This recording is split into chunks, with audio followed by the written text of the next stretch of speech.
Welcome back to my YouTube channel. Make sure to like and subscribe to the channel for more interesting stories like these.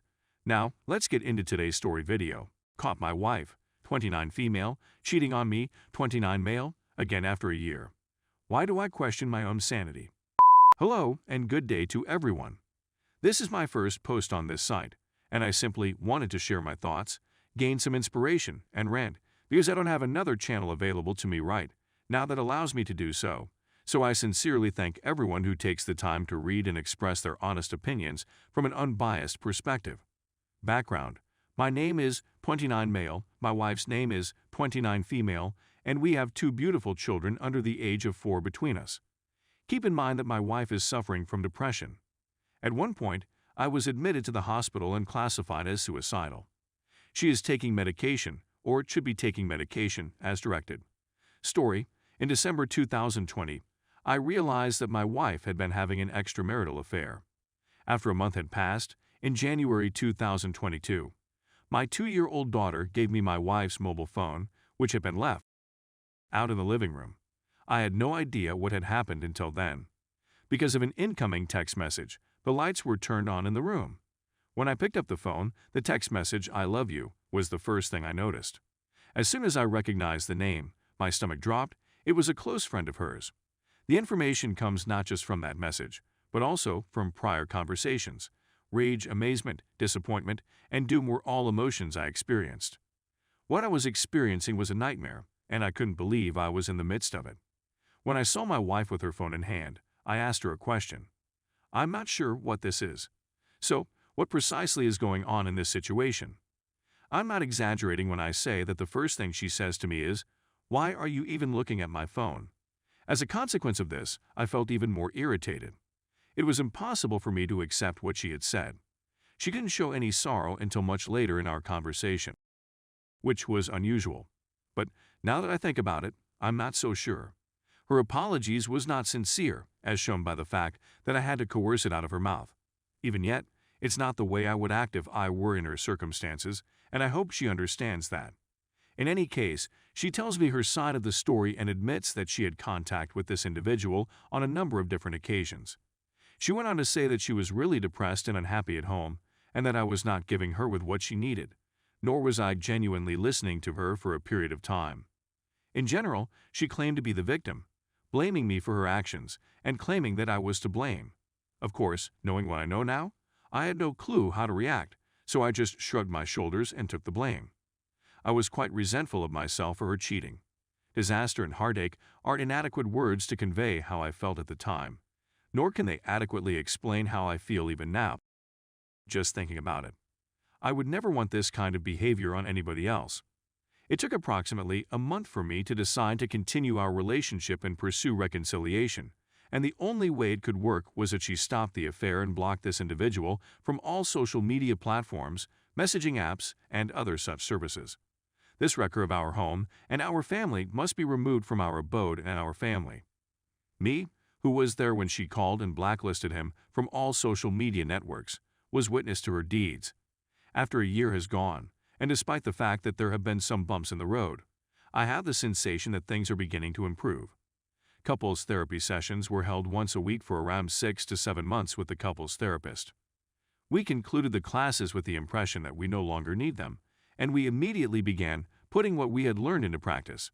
It is presently Saturday morning in the month of February 2022, and the date is February 2022. In order to provide our cat with some food, I got out of bed around 5:30 a.m. When I returned to our bedroom, I saw that her phone was still on the nightstand next to her. I immediately called her. Because it was AP account, I wanted nothing more than to put the phone down and go back to sleep, until I saw it was my own account. When I first saw what I was experiencing, I couldn't believe what I was seeing. When I first woke up in the morning, I thought this was nothing more than a nightmare come to reality. I didn't read all of the texts, since there were more than enough for me to go through. Suddenly, everything that I had believed had finished a year earlier flashed before my eyes like a burst of lightning. Although I was enraged this time, I managed to keep my cool, unlike the other 2 occasions when my temper flared. After I roused her, I said to her, "What is the name of this individual?" As a result, what really is happening in this circumstance is unclear. She didn't say anything for another 5 to 10 minutes after that, according to my estimation. The room was deafeningly silent. She then goes on to describe it in more detail a second time after that. Not only was she not happy, but she was also depressed, and she couldn't seem to shake the emotions she had for this specific guy. Just to make sure I was still alive, he reached out to me to see if everything was well with my family. As a result of my inability to trust her, she said things I couldn't believe.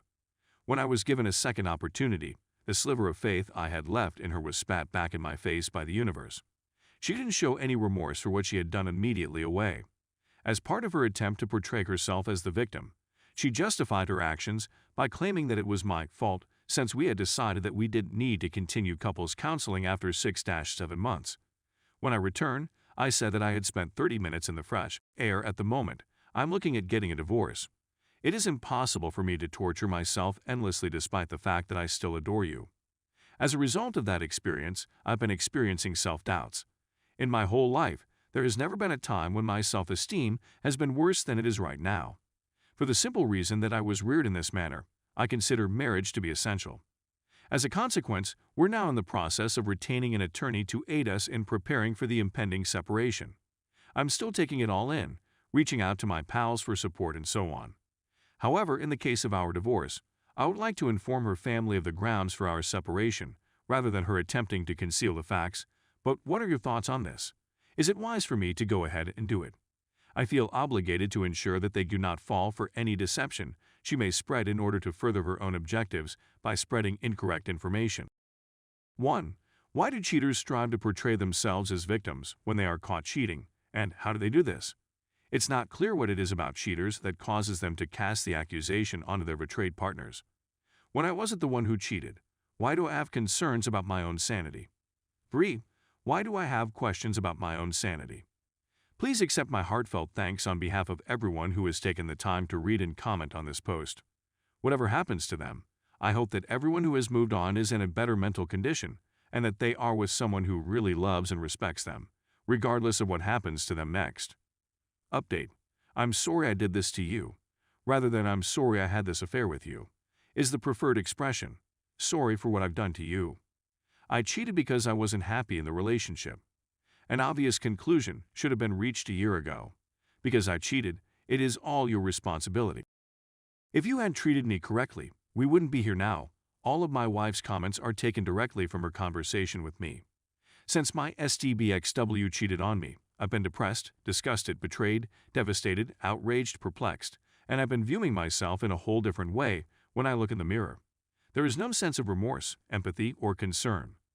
You would be amazed at how easily cheaters can convince and surround themselves with friends who just help to fuel their cancerous habit by telling her that cheating was the only choice for getting out of a relationship she was unhappy with.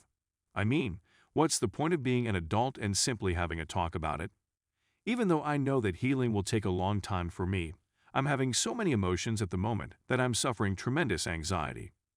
My excitement for the divorce's completion is tempered by the sorrow of seeing the person you thought you knew finally decide to unveil their true colors, blaming you for everything horrible that has occurred in their life, and only their lives, over the course of a few months.